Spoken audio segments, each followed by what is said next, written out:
मुजफ्फरपुर जिले के पारू प्रखंड अंतर्गत फतेहाबाद गांव में बालिका उच्च माध्यमिक विद्यालय के प्रांगण में ब्रह्मश्री यमुना सिंह के पुण्यतिथि के अवसर पर उनकी प्रतिमा का अनावरण कार्यक्रम भव्य रूप से मनाया गया, जिसमें बिहार विधानसभा के अध्यक्ष विजय कुमार सिन्हा ने फीता काटकर मूर्ति का अनावरण किया। मौके पर साहिबगंज विधायक राजू कुमार सिंह राजू, बिहार सरकार के पूर्व मंत्री सुरेश शर्मा ने भाग लिया। देखें रिपोर्ट।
नरेंद्र बाबू के आइए शर्मा जी को बाबू आइए।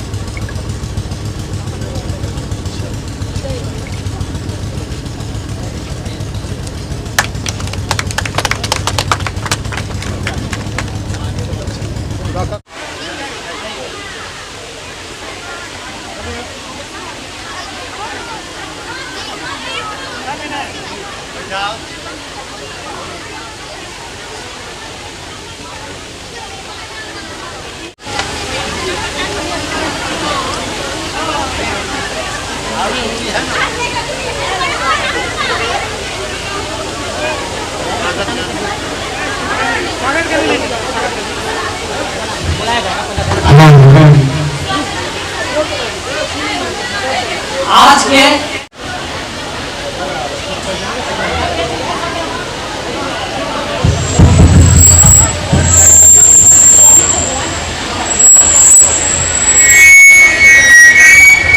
आज यहाँ पर उपस्थित हम सब के अभिभावक, गार्जियन, बड़े भाई, बिहार विधानसभा अध्यक्ष विजय सिन्हा जी यहाँ उपस्थित हैं, उनका मैं स्वागत करता हूँ। यहाँ पे उपस्थित हैं पूर्व मंत्री बिहार सरकार बड़े भाई आदरणीय सुरेश शर्मा जी, मैं उनका भी फतेहाबाद की धरती पर ब्रह्मश्री यमुना विश्वविद्यालय में स्वागत करता हूँ। बड़े भाई यहाँ पे उपस्थित हैं पूर्व पार्षद, पूर्व विधान पार्षद नरेंद्र बाबू, मैं उनका भी दिल से स्वागत करता हूँ। यहाँ पे उपस्थित है जिला पार्षद अध्यक्ष मुजफ्फरपुर, मैं उनका भी यहाँ पे इस प्रांगण में स्वागत करता हूँ। यहाँ पे उपस्थित है किसान चाची जो किसी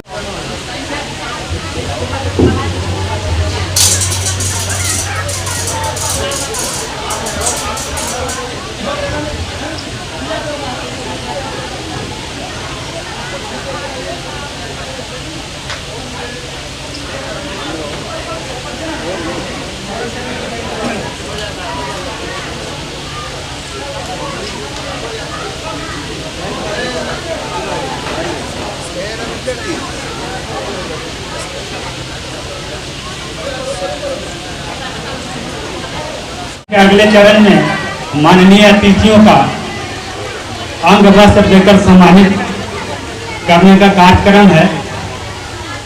मैं एक एक कर नाम बुलाऊंगा।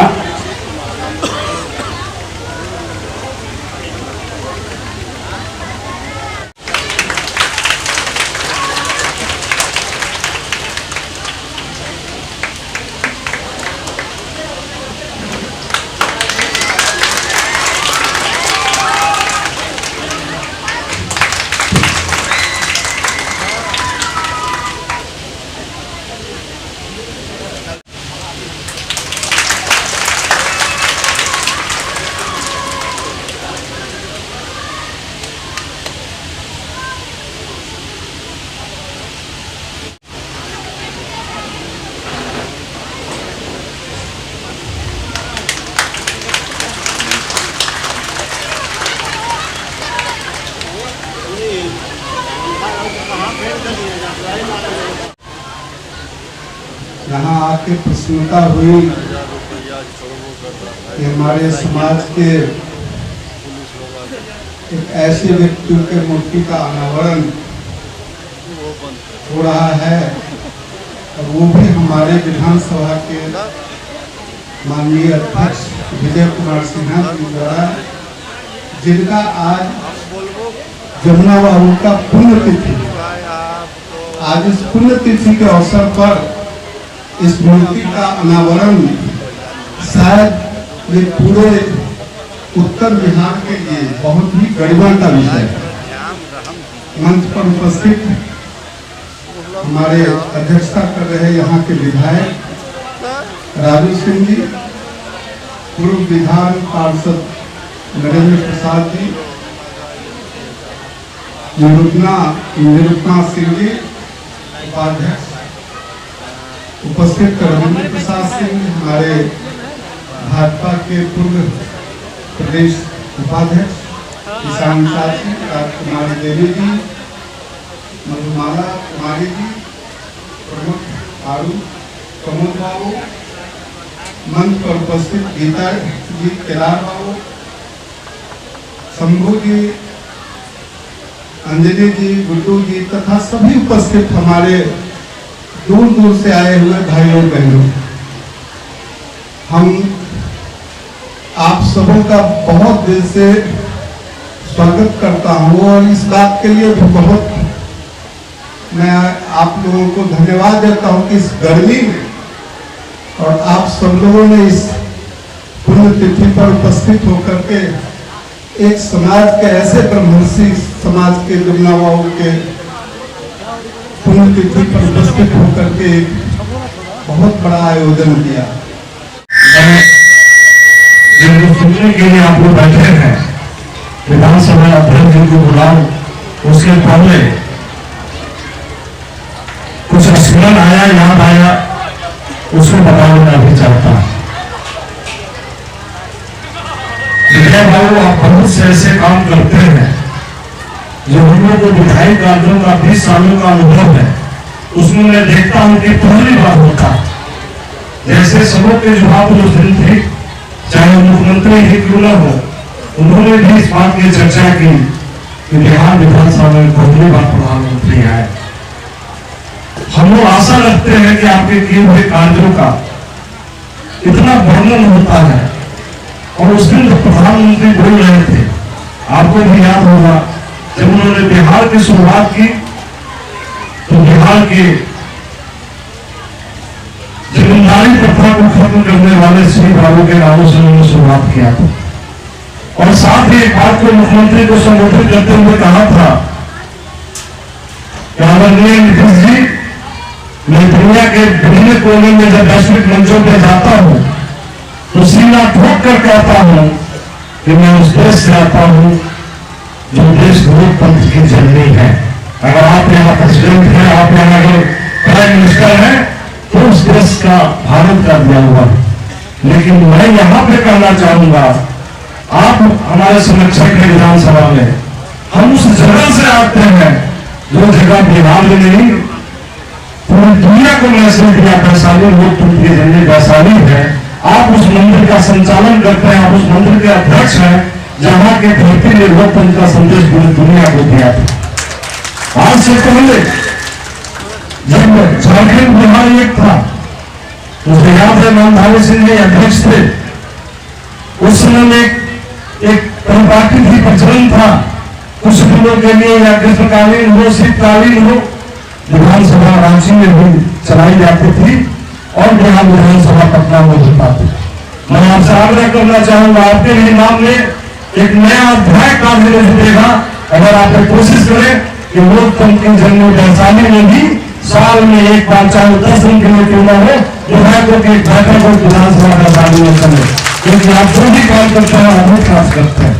और इसी के साथ ही मैं एक और आग्रह करना चाहूंगा, हमारी बच्ची बहुत सारे यहाँ से चली गई, हमारे प्रखंड का, इस पालू प्रखंड का एकमात्र बाल का उच्चतर विद्यालय है, यहाँ के लिए सुदूर इलाकों में बसा हुआ जगह है। यहाँ के बच्चों को भी इच्छा होती है कि हमारे विधायक कहाँ बैठते हैं, हमारे यहाँ विधानसभा अध्यक्ष आए हैं, किस तरह से संचालन करते हैं।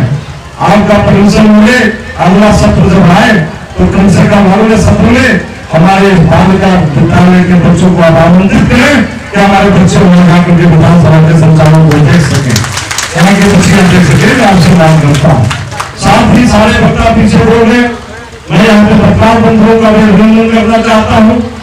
मुझे एक बात तो समझ में आया, नोर बाबू मैंने जब अपनी प्रारंभिक शिक्षा शुरू की थी वो भी नोर बाबू के थ्रू स्कूल में, हमने उच्च विद्यालय में जब पढ़ने गया वो भी नोर बाबू के द्वारा पढ़े स्कूल में। और 5वीं या 6वीं मुझे कोई याद नहीं है, यहाँ पे बुजुर्ग बैठे हुए मुखिया जी बैठे हुए को याद होगा, शायद 5वीं या 6वीं बिहार विधानसभा में इसी धरती के श्याम कुमार बाबू विधायक हुआ करते थे। आज स्वर्गीय जमुना बाबू के पुण्यतिथि के अवसर पे उनको भी याद करना न भूले, जिनका घर मात्र यहाँ से 300 मीटर की दूरी पर है, जो नृत्य में एक अनुमान संजोग कर बैठा हूँ, जिसके लिए मैं आपका भी संरक्षण की बात किया हूँ कि यहाँ पर फतेहाबाद घाट पे हमने नितिन गडकरी से मिला था, उन्होंने मौखिक सहमति दी, पेपर में भी आया और मेरे दिमाग में चलता रहता है कि हमारे माननीय विधायक जो यहाँ पर थे स्वर्गीय श्याम किशोर बाबू, उनके नाम पर फतेहाबाद और पुल है तो उसका नामकरण उनके नाम से किया जा सके, इसके लिए मैं आपका संरक्षण चाहूंगा। साथ ही साथ आपको आपके बीच में यहाँ पे लोग आपको सुनना चाहते हैं, लेकिन तकलीफ भी कोई ठीक नहीं है, लेकिन अपनी बातों को शॉर्ट में, क्योंकि मैं क्षेत्र का प्रतिनिधित्व भले ही पिछले 10 साल से कर रहा हूँ, लेकिन फतेहाबाद से लगाओ आज से नहीं बल्कि बचपन से जब 8th-9th में करते थे तब से इस घाट से उतरना, आना जाना, सुहागपुर घाट इसको बुलाया जाता था। यहाँ के लोगों से जुड़ा हुआ हमारे गार्जियन पंडित जी वहां पर बैठे हुए हैं, मेरे पापा इनके साथ शिक्षक थे, उस समय से जान रहा हूँ जिस समय से उन्होंने बहुत संभाला, इसलिए इनसे गाँव में आने जाने का हमेशा मौका मिलता रहता है, हमेशा आता हूँ, लोगों से जुड़ा हुआ हूँ, बहुत सारी बातें करनी थी, लेकिन एक ही दिन आपसे हमेशा मुलाकात होती रहती है और आप उस विचार के धनी व्यक्ति हैं कि किसी को नाराज नहीं करते हैं। मैं समझता हूँ कि आप निश्चित रूप से वैशाली के बारे में जरूर ध्यान देंगे और आपकी बातों को काटने का मैं समझता हूँ पूरे बिहार विधानसभा में किसी का साहस नहीं है, इसलिए आप उसका सार्थक पालन करेंगे। इसी आशा उम्मीद के साथ मैं आपको आमंत्रित करता हूँ कि आप आगे हमारे क्षेत्र में, हमारे विधानसभा में फतेहाबाद गाँव में अपने बातों से हम लोग को अवगत करें। जय हिंद। आज मंच संचालित कर रहे डॉक्टर एसोसिएशन से हमारे इस कार्यक्रम में उपस्थित स्थानीय विधायक, आपके लोकप्रिय विधायक श्री राजकुमार सिंह जी, राजू जी, पूर्व मंत्री बिहार सरकार से सुरेश शर्मा जी, विधान पार्षद प्रोफेसर अभिभावक, पूर्व विधान पार्षद श्री नरेंद्र बाबू, जिला पार्षद अध्यक्षा श्रीमती जीना कुमारी जी, उपाध्यक्षा श्री मधुरी, प्रेस मीडिया के बंधुओं, युवा मित्रों, प्यारे बच्चों, माता बहनों, काफी देर से आप बैठे हैं और सभी की बात सुने। आज हम जिस महापुरुष की पुण्यतिथि पर स्वर्गीय जमुना बाबू के द्वारा किए गए कृति को मूर्ति का अनावरण कर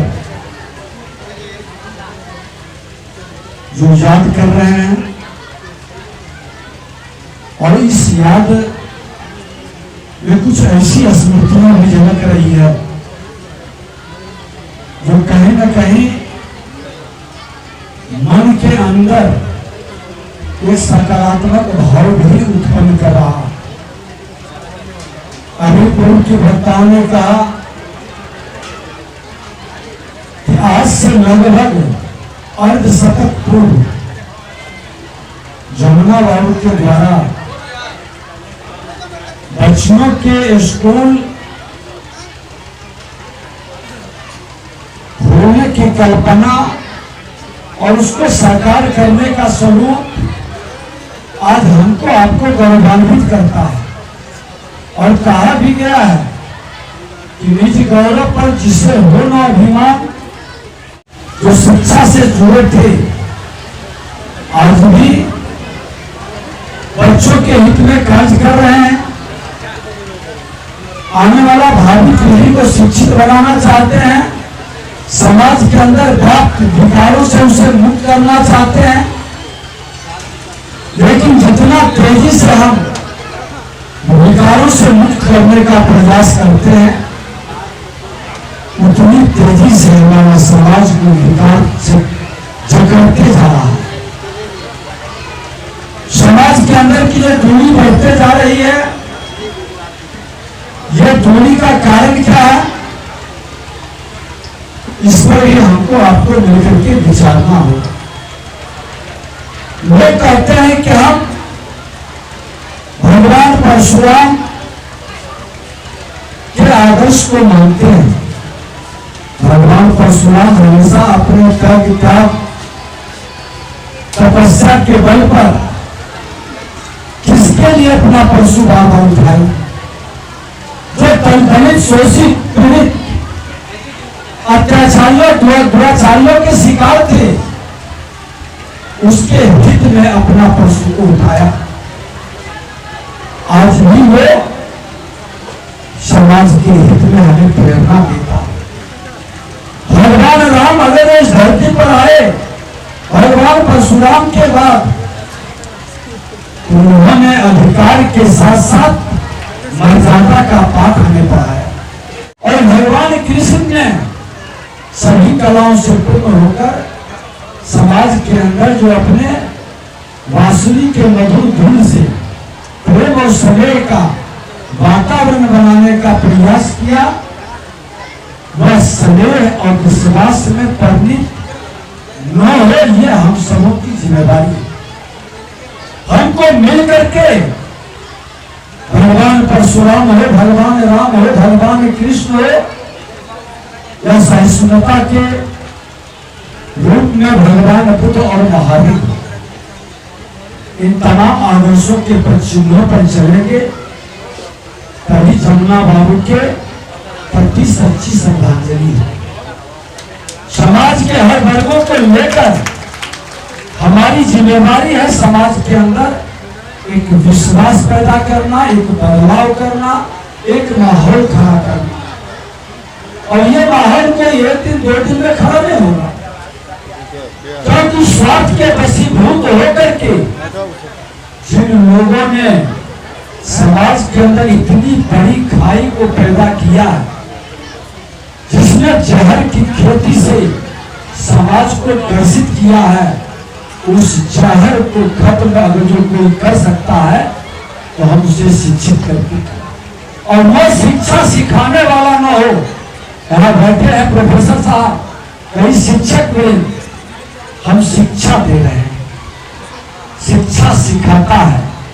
जो हम सिखाएंगे हमारे बच्चे वही सीखेगा। ऊपर में हमारे भगवान राम के, मां जानकी और लक्ष्मण जी का फोटो भी हमने उसमें लगाया है। और फंडामेंटल ड्यूटी में भी और 4 में भगवान कृष्ण और अर्जुन का संवाद भी उसमें लगा है। सहिष्णुता के प्रति भगवान बुद्ध और महावीर त्याग के प्रति वो भी लगा है। क्या हम अपने विद्यालय के अंदर अपने बच्चों को इससे अवगत नहीं करा सकते? किसने रोका? कौन ऐसे वादक बना जो हमारी विरासत को जानने से हमें रोका है? हमारी विरासत संविधान के 22 भाग में 3 भाग पहाड़, मरुस्थल और समुद्र है। 19 भाग में 10 भाग बिहार की संस्कृति से जुड़ा है। ये 10 भाग बिहार की संस्कृति से किसने रोका? और जिसने रोका है, क्या वो समाज और राष्ट्र के हितैषी रहा है? हम उस विषय पर जाना नहीं चाहते, लेकिन क्या जिम्मेदारी नहीं है हम अपने पूर्वजों से ये भावी 2/3 आबादी जो युवाओं की है, युग के वाहक है, जो परिवर्तन करने वाले हैं, उसको अवगत कराएं। आज कितना गर्व महसूस होता है कि हमारे विधायक हैं, हमारे विधान पार्षद हैं, हमारे पूर्व मंत्री, वर्तमान मंत्री, डॉक्टर, इंजीनियर, अफसर, शिक्षक, प्रोफेसर सब बैठे हैं। उस घर में परिचय होता है प्रोफेसर साहब के, मास्टर साहब के यहाँ, लेकिन जो बच्चे खड़े हैं, जो अभिभावक बैठे हैं, क्या कभी आपने विचारा है कि आपका घर का परिचय किससे होगा? आपके घर का विरासत कौन था? वो विरासत जो ठहर गया, उस विरासत को बढ़ाने का आपने क्या प्रयास किया? जो विरासत के आप गर्व महसूस करते हैं, जिस विरासत के नाम पर आपके समाज को, आपके क्षेत्र को, आपके परिवार को, आपके राज्य को गर्व महसूस होता है, वह विरासत ठहर क्यों गया? मिलकर के ये परिवर्तन कर सकते हैं। आज समाज के अंदर एक बदलाव की जरूरत है। जमुना बाबू जैसे लोग जो आज से लगभग 50 वर्ष पूर्व जो सोच रखे, कोई 100 वर्ष पूर्व सोच रखे, लेकिन आपके मन के अंदर, आपके डीएनए में ये सोच तो स्टार्टिंग से है। मां भारती के सभी संतानों में जो इस धरती पर जन्म लिया है, किसी जाति, धर्म, क्षेत्र, भाषा का है, उसके मन के अंदर आज भी वो उदारता, वो सहिष्णुता और वो वसुधैव कुटुंबकम का भाव है कि सभी हमारे हैं, हम सबके हैं, सबका उत्थान और कल्याण मेरा ध्येय है। ये भाव से हम आगे बढ़ेंगे, ये मानसिकता के साथ हम कदम बढ़ाएंगे। उसके अग्रदूत आपको बनना है, क्योंकि आपके ऊपर समाज की बड़ी जिम्मेवारी पहले भी रही है, आज भी रही है। सबको गले लगाते हुए जब आप कदम बढ़ाएंगे तो फिर आपको कोई दूर नहीं हो पाएगा। सब आपके साथ चलेंगे, क्योंकि आप पर पहले भी विश्वास था, आगे भी विश्वास रहेगा। जो शिक्षा देता है, शिक्षा से विद्या तक ले जाता है, और जो बताता है वर्तमान पूर्व भविष्य को, उसके प्रति सब नमन करते हैं, सब उनके नीचे अपने सर को झुकाते हैं, क्योंकि गुरु के सामने ज्ञान मिलता है। और गुरु चाणक्य बने तो कई चंद्रगुप्त भी पैदा कर सकता है। ये ताकत है आप में। ये ताकत को बढ़ाने के लिए आपको मिल करके, आपसी द्वेष छोड़ करके, समाज के हर वर्गों के लोगों के साथ समन्वय बैठा करके एक बार फिर से विश्वास जीतने का और एक नए वातावरण में सकारात्मक भय पैदा करने का, मां भारती को फिर से वो स्थान प्राप्त करना है, इस संकल्प के साथ कि तेरा वैभव अमर रहे मां, हम 3-4 रहे न रहे, हम तेरे वैभव के लिए अपनी कुर्बानी देंगे। हम चंद्रगुप्त के चक्कर में नहीं रहेंगे, हम चाणक्य का सीखा बांध कर कदम बढ़ाएंगे। और यह चाणक्य हिंदुस्तान के अंदर इतना चंद्रगुप्त पैदा कर देगा कि स्वामी विवेकानंद जी को वह भविष्यवाणी आज के परिप्रेक्ष्य में जो 19वीं सदी में उन्होंने कहा था, 21वीं सदी भारत का होगा, भारत विश्व गुरु बनेगा। वो 19वीं सदी की भविष्यवाणी सत्य की ओर चरितार्थ होगा। भारत विश्व गुरु की ओर कदम बढ़ाने के लिए बेताब है। यह संजोग है क्या? आप बताएं कि आज 21वीं सदी में ही 2/3 आबादी नौजवानों का क्यों भारत के अंदर आया? जहां विश्व के बड़े बड़े कंट्री बुढ़ापा की ओर जा रहा है, भारत जवानी की ओर कदम बढ़ा रहा है। ये 21वीं सदी के अंदर भारत की आधी आबादी जहां अंधेला में था 21वीं सदी के पहले, आज 21वीं सदी में किसी भी घर के गांव के अंदर अंधेला नहीं है। हर गांव के अंदर पहुंच पथ बना है। चाइना हमसे बड़ा कंट्री था, चाइना हमसे बड़ी आबादी थी, चाइना हमसे ज्यादा गरीब था, लेकिन जब बिहार विधानसभा के अध्यक्ष आदरणीय विजय कुमार सिन्हा जी, विश्वविद्यालय के अध्यक्ष तथा साहेबगंज के विधायक राजू जी, बिहार सरकार के पूर्व मंत्री आदरणीय सुरेश शर्मा जी, जिला परिषद अध्यक्षा दीना जी, जिला परिषद उपाध्यक्ष निरुपमा जी, पद्मश्री राजकुमारी देवी उर्फ किसान चाची, इस विद्यालय के प्रभारी प्रधानाध्यापक हरिभूषण जी, इस विद्यालय बिहार अर्पण न्यूज को लाइक करें, सब्सक्राइब करिए और बेल आइकन दबाना भूलें, साथ ही शेयर करें।